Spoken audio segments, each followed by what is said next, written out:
الله تعالى وبركاته. الحمد لله الذي خلق الإنس والجن لعبادته وخلق كل شيء، أي الجبال الرواسي والأشجار الباسقات والأحجار الثابتات كلها لخدمة عباده، والصلاة والسلام على ولد آدم نبينا ورسولنا الذي بعث إلى الأسود والأحمر والعربي والعجم، وعلى آله الأخيار الأطهار وأصحابه الأتقياء الأبرار إلى يوم القرار رضوان الله تعالى عليهم أجمعين. أما بعد، قال الله تعالى في القرآن العظيم: أعوذ بالله من الشيطان الرجيم، بسم الله الرحمن الرحيم. إنما يريد الله ليذهب عنكم الرجس أهل البيت ويطهركم تطهيرا. صدق الله المولانا العظيم وصدق رسوله النبي الأمين الكريم، ونحن على ذلك لمن الشاهدين والشاكرين، آمين والحمد لله رب العالمين. سب سے پہلے تو شکر احسان ہے خالق کل، مالک کائنات، پروردگار عالم کا، کہ جس نے ہمیں ہمارے بغیر کسی حسن عمل کے بدلے صرف اپنی رحمت، اپنے کرم، اپنے فضل سے ہمیں اشرف المخلوقات میں پیدا کیا. یوں تو ہزاروں مخلوقات اللہ نے پیدا کی، کسی اور میں بھی پیدا کرتا تو بے شک وہ بھی اس کا انصاف تھا، لیکن اس نے رحم کیا اور ہمیں انسان بنایا. اور بھی شکر احسان ہے خالق کل کا اس بات پر کہ اس نے ہمیں مسلمان گھرانے میں پیدا کیا. یوں تو اللہ تبارک و تعالی نے ہزاروں کروڑوں لوگوں کو مسلمان بنایا، لیکن سب کو امت محمدیہ صلی اللہ علیہ وسلم میں پیدا ہونے کا شرف نہیں نوازا. اللہ نے ہم پر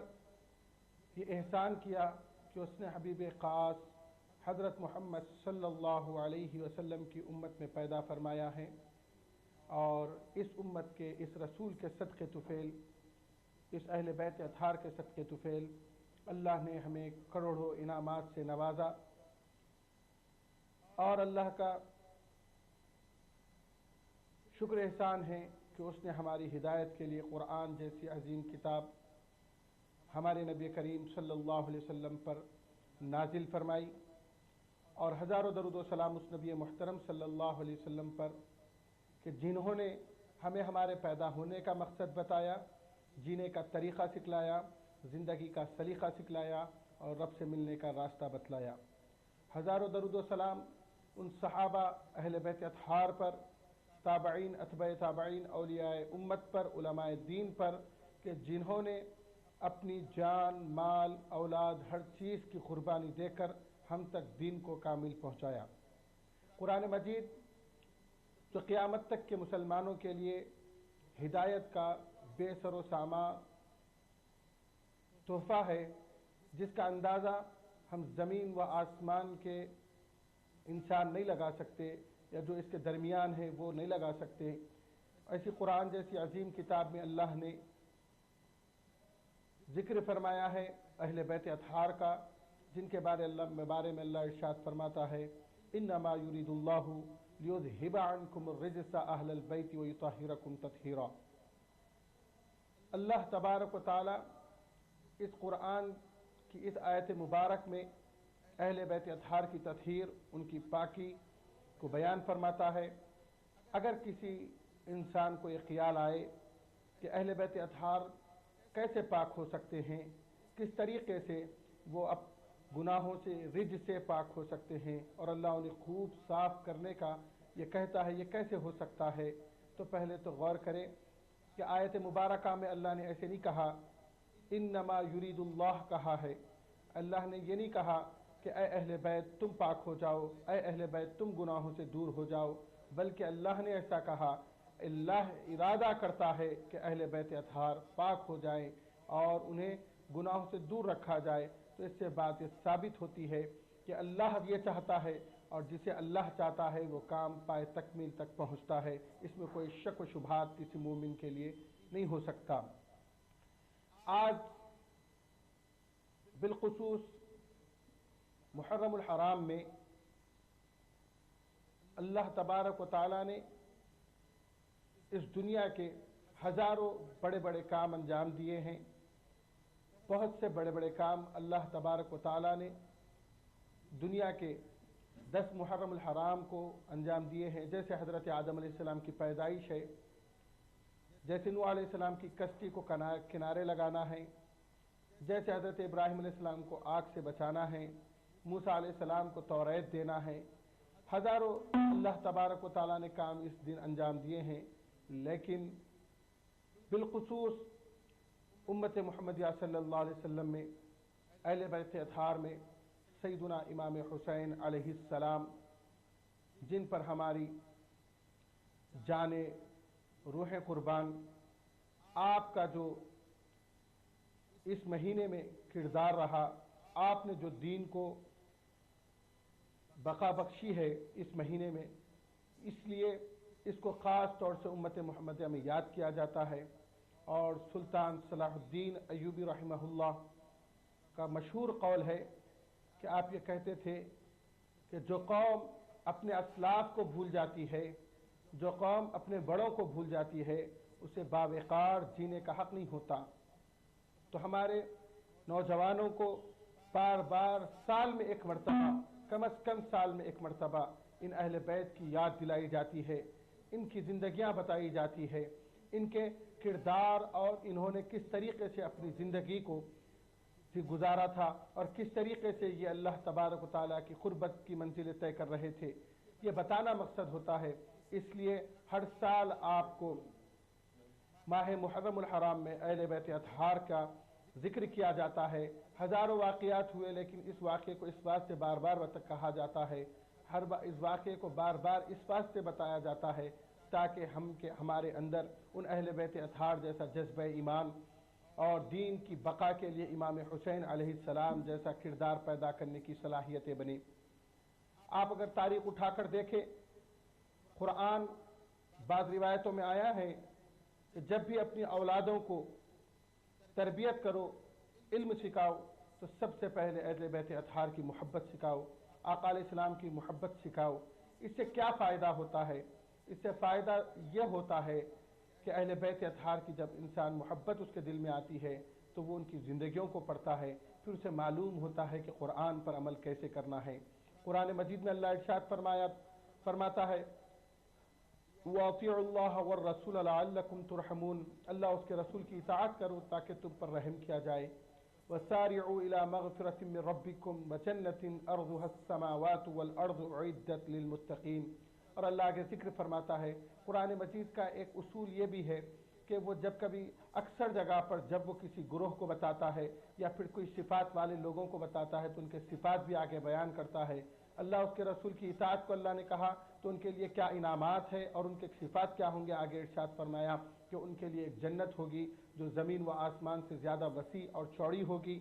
اور آگے ارشاد فرمایا کہ یہ وہ جو لوگ جو اللہ اس کے رسول کی اطاعت کرتے ہیں ان کے اندر ایک کوالٹی یہ بھی ہوتی ہے، ایک صفت یہ بھی ہوتی ہے کہ الذین ينفقون فی السراء والضراء والکاظمین الغیظ والعافین عن الناس، وہ لوگ خوشی اور غم کی حالت میں چاہے کسی بھی حالت میں ہو وہ اللہ کی راہ میں خرچ کرتے ہیں، اللہ کے دین کے لیے خرچ کرتے ہیں، اور وہ لوگ اپنے غصے کو پی جاتے ہیں، یعنی اپنے غصے پر کنٹرول رکھتے ہیں اور لوگوں کو معاف کرتے ہیں۔ والعافین عن الناس، وہ لوگوں کو معاف کرتے ہیں۔ اگر اس کی مثال اگر ہم دیکھنا چاہیں یہ کس طریقے سے پریکٹیکل ہماری زندگی میں یہ ہونا چاہیے تو حضرت امام حسن رضی اللہ تعالی عنہ ایک مرتبہ آپ تشریف فرما تھے کہ اچانک آپ کے خادم نے، آپ کے غلام نے ایک گرم گرم کھیر لائی جو اس کے ہاتھ سے پسلی اور حضرت امام حسین رضی اللہ تعالی عنہ کے ذان مبارک پر پڑی۔ جیسے ہی آپ کو اس کا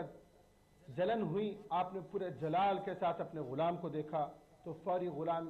پڑھنے لگ گیا الذین ينفقون فی السراء والضراء والکاظمین الغیظ، اللہ والے تو وہ ہوتے ہیں، اللہ اس کے رسول کی اطاعت کرنے والے تو وہ ہوتے ہیں جو اپنے غصے کو پی جاتے ہیں اور اپنے مال کے اچھے اور برا ہر حال میں اللہ کے دین پر خرچ کر دیتے ہیں۔ تو جو کھیر اس نے گرائی ہے اس کے لیے اس نے کہا کہ اسے معاف کر دیں، اور وہ جو غصہ آپ کو آیا ہے اس کے لیے اس نے کہا کہ آپ اپنے غصے کو پی جائے۔ تو حضرت امام حسن رضی اللہ تعالیٰ عنہ اسی وقت کہہ اٹھتے ہیں غضبت لی، میں نے غصے کو پی لیا۔ پھر اس کے بعد آپ آپ کا خادم ارشاد فرماتا ہے، کہتا ہے وَالْعَافِينَ عَنِ النَّاسِ، اور اللہ والوں کی ایک کوالٹی یہ بھی ہوتی ہے کہ وہ لوگوں کو معاف کرتے ہیں۔ اسی وقت حضرت امام حسن کہنے لگ گئے میں نے تجھے معاف کر دیا۔ پھر اس کے بعد اس نے خوشخبری سنائی اللہ کے پاس سے کہ جو لوگوں میں یہ کوالٹیز ہوتی ہے، جو یہ لوگوں میں کام ہوتے ہیں، انہیں جب اللہ پسند کرتا ہے اور جب وہ لوگ اس طریقے سے اپنی زندگی کو پریکٹیکل قرآن پر گزارتے ہیں تو اللہ انہیں کیا انعام دیتا ہے۔ آگے کوئی قرآن مجید میں ارشاد ہوا واللہ یحب المحسنین، اللہ ان محسنین کو پسند فرماتا ہے۔ جیسے ہی یہ الفاظ امام حسن رضی اللہ تعالیٰ عنہ نے سنے، اسی وقت اپنے غلام سے کہہ دیا کہ میں نے تجھے آج آزاد کر دیا اور تیرے مرنے تک کی کفالت میں کرتا ہوں۔ تو بتانا مقصد یہ ہے کہ قرآن پر عمل اور قرآن کو پریکٹیکل اپنی زندگی میں رائج کرنے والے یہ لوگ تھے، اس لیے ان کی زندگیوں کو بار بار بتایا جاتا ہے۔ جیسے حق کے مقابل میں امام حسین نے کربلا کے میدان میں ٹھہر کر ہمیں یہ سبق دیا کہ چاہے جان جائے، چاہے مال جائے، چاہے گھر جائے، چاہے دنیا کی کوئی نعمت چلی جائے، لیکن اللہ کے دین کی حفاظت ہمارے لیے ضروری ہے، نماز کی حفاظت ہمارے لیے ضروری ہے۔ اس سبق کو دینے کے لیے حضرت امام حسین رضی اللہ تعالیٰ عنہ مدینے کی سرزمین سے نکلے، مکے کی سرزمین کو پہنچے، پھر وہاں سے نکل کر کربلا تک آئے۔ آپ ایک منٹ کے لیے اپنے دماغ میں یہ سوچیں کہ اتنی بڑی ذات مبارک، آپ اندازہ کر سکتے ہیں کہ آپ اس وقت اہل بیت اطہار میں تھے جبکہ تمام صحابہ، یا صدیق اکبر ہو یا فاروق اعظم یا عثمان غنی رضی اللہ تعالی علیہم اجمعین، ہر صحابی آپ لوگوں کی عزت ایسے کرتے تھے۔ صاحب تفسیر روح البیان اس حدیث کو بیان کرتے ہیں، حضرت ابن عمر رضی اللہ تعالیٰ عنہما سے بھی حدیث روایت ہے اور حضرت ابو ہریرہ رضی اللہ تعالیٰ عنہ سے بھی یہ روایت ہے کہ آقا علیہ الصلوۃ والسلام سے پوچھا گیا یا رسول اللہ صلی اللہ علیہ وسلم، اور اس حدیث میں بتایا گیا کہ یا رسول اللہ صلی اللہ علیہ وسلم، ہم آپ پر اور آپ کے اہل بیت پر کیسے درود پڑھیں، ہمیں نہیں معلوم ہے، ہمیں طریقہ نہیں معلوم ہے۔ یا رسول اللہ آپ پاک ہے، آپ کے اہل بیت پاک ہے، اس کا طریقہ جب صحابہ نے پوچھا تو آقا ارشاد فرماتے ہیں اللہم صلی علی محمد وعلی آل محمد کما صلیت علی ابراہیم وعلی آل ابراہیم انک حمید مجید۔ اور اس حدیث کو تفسیر ابن کثیر نے اس طریقے سے بیان کیا ہے کہ ایک مرتبہ حضرت عباس رضی اللہ تعالیٰ عنہ آ رہے تھے، کچھ منافقین آپ کو دیکھے تو ان کے چہروں کے کلر بدل گئے، ان کے چہروں کا رنگ اڑ گیا اور آپ کو بڑی حقارت والی نظر سے دیکھنے لگے۔ حضرت عباس رضی اللہ تعالیٰ عنہ کے دل پر تکلیف ہوئی، آپ فوری آقا علیہ السلام کی بارگاہ میں پہنچے، کہنے لگے یا رسول اللہ صلی اللہ علیہ وسلم، آج اس لیے کہ میں آپ کا قرابت داروں میں ہوں، میں آپ کے گھر والوں میں، آپ کے خاندان میں ہوں، آپ کے نسب اور حسب سے میں تعلق رکھتا ہوں، اس لیے آج کچھ منافقین مجھے دیکھ کر اپنے چہرے کا رنگ بدل لیے، اپنے مزاج میں وہ لوگ بدلاؤ لائے اور مجھے ناپسندیدہ نگاہوں سے دیکھا۔ اسی وقت آقا علیہ السلام کا چہرہ مبارک سرخ ہوا اور آپ کہنے لگ گئے اس وقت تک ان کی نمازیں مکمل نہیں ہو سکتی جب تک کہ وہ مجھ پر اور میرے اہل بیت پر درود نہ پڑھ لیں۔ اب یہ بات سمجھ میں آتی ہے تو اسی وقت صحابہ نے کہا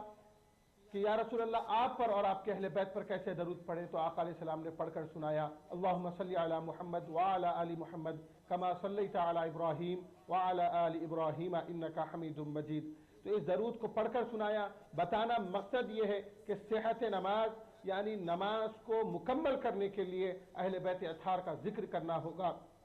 تو آپ اندازہ کر سکتے ہیں کہ اللہ نے انہیں کیسے مقامات سے نوازا ہے، اور ان کی محبت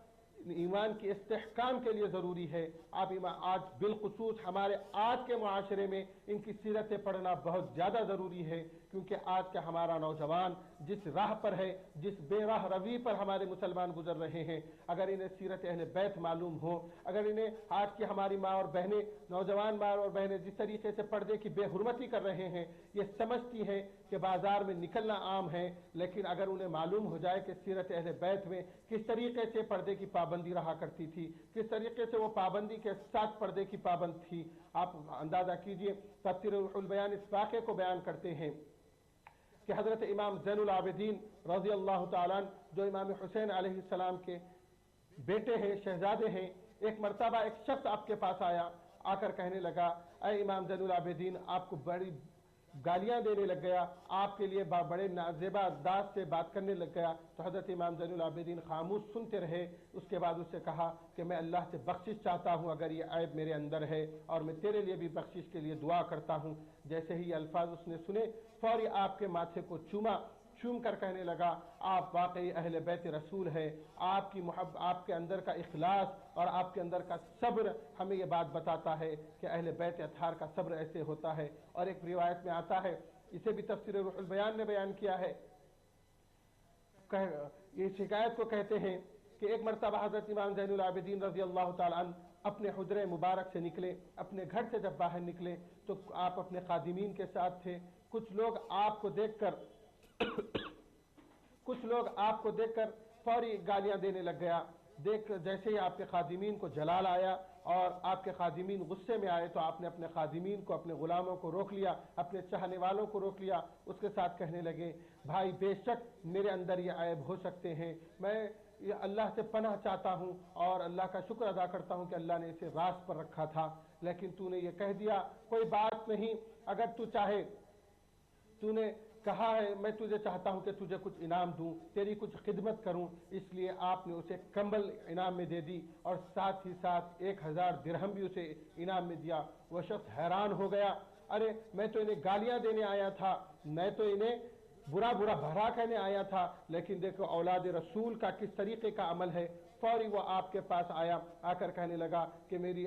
جان اور روح آپ پر فدا اے اہل بیت رسول، میں بھی آج مان گیا آپ اہل بیت رسول ہے، آپ کے صبر کو میں آج جان گیا، اور فوری توبہ کرنے لگ گیا اور اپنی بخشش کے لیے دعا کرانے لگ گیا۔ تو متى یہ چلا کہ ان اہل بیت اطہار کی سیرت ہمیں بار بار یہ بتاتی ہے کہ اے مسلمانوں، ہماری سیرت ایسی ہونا، ہم ایسے ہونا کہ کل ہم بازار سے نکلے تو ہمیں چیخ کر کہنے کی ضرورت نہ پڑے کہ ہم مسلمان ہیں، ہمیں بار بار یہ بولنا نہ پڑے کہ ہم مسلمان ہیں، بس ہمارے کردار سے لوگ یہ معلوم کریں کہ دیکھو کہ کس طریقے سے چل رہا ہے، اس کا چلنا اہل بیت کے طریقے پر ہے، یہ سنت رسول کی پابندی پر ہے، اس کا اٹھنا، اس کا بیٹھنا ایسے ہے، ہم ہمارے معاشرے میں ایسے بن کر رہیں کہ لوگ ہمیں دیکھیں کہ یہ اہل بیت کا چاہنے والا ہے، یہ آقا علیہ الصلوۃ والسلام کی سنت پر عمل کرنے والا ہے۔ پریکٹیکل ہم اس اپنی زندگی کو ایسے بنائیں، اس بات سے بار بار آپ کو اہل بیت اطہار کی سیرت بتائی جاتی ہے، اور بالخصوص اہل بیت اطہار کا جتنا ہو سکے تعظیم کرنی چاہیے، بلکہ بعض مفسرین نے کہا ہے، خود علامہ شیخ اسماعیل حنفی رحمہ اللہ صاحب تفسیر روح البیان کہتے ہیں کہ اہل بیت اطہار کی عزت و تکریم کرنا، ان سے محبت رکھنا، خود آقا علیہ الصلوۃ والسلام کی عزت و تکریم کرنا اور ان سے محبت رکھنا ہے۔ آپ نے اس بارے میں کچھ حکایت بھی کہی ہے کہ ایک شخص، ایک صاحبزادی تھی، وہ سیدہ تھی، وہ سیدزادی پریشان حال تھی، ان کی معیشت بہت کمزور تھی، وہ معیشت کے لیے کچھ اسباب بنے، اس لیے وہ اپنے گھر سے نکلی، سمرقند پہنچی، سمرقند کی ایک مسجد میں کھڑی ہوئی، وہاں ٹھہری، وہاں کے ایک رئیس آدمی سے مل کر اس امیر آدمی سے کہنے لگی کہ میں ایک سیدزادی ہوں اور میں پریشان حال ہوں، میرے ساتھ کچھ میری لڑکیاں ہیں، میری کچھ مدد کر دیجئے، یوں نہیں تو آج ایک دن ایک رات ہی میں دے آپ اپنے گھر پر قیام رہنے دیجئے۔ تو اس نے کہا، بتاؤ کیا دلیل ہے تمہارے پاس کہ تم سید ہو، تم آقا علیہ السلام کے خاندان کے ہو، تمہارے پاس کیا دلیل ہے، کون تمہارے لیے ثبوت ہے؟ وہ کہنے لگی کہ میں یہاں تو اجنبی ہوں، میں یہاں پر کسی کو نہیں جانتی۔ تو اس نے کہا تو پھر میں بھی تمہیں نہیں پہچانتا۔ وہ چلا گیا۔ جیسے ہی وہ اپنے آپ جگہ سے نکلا اور چلے جانے کے بعد وہ عورت ایک مجوسی کے پاس پہنچی، جیسے ہی وہ مجوسی کے پاس پہنچی اسے کہنے لگی کہ میں آقا علیہ السلام کے خاندان سے ہوں، میں ایک سیدزادی ہوں اور میں پریشان حال ہوں، میں یہ چاہتی ہوں کہ مجھے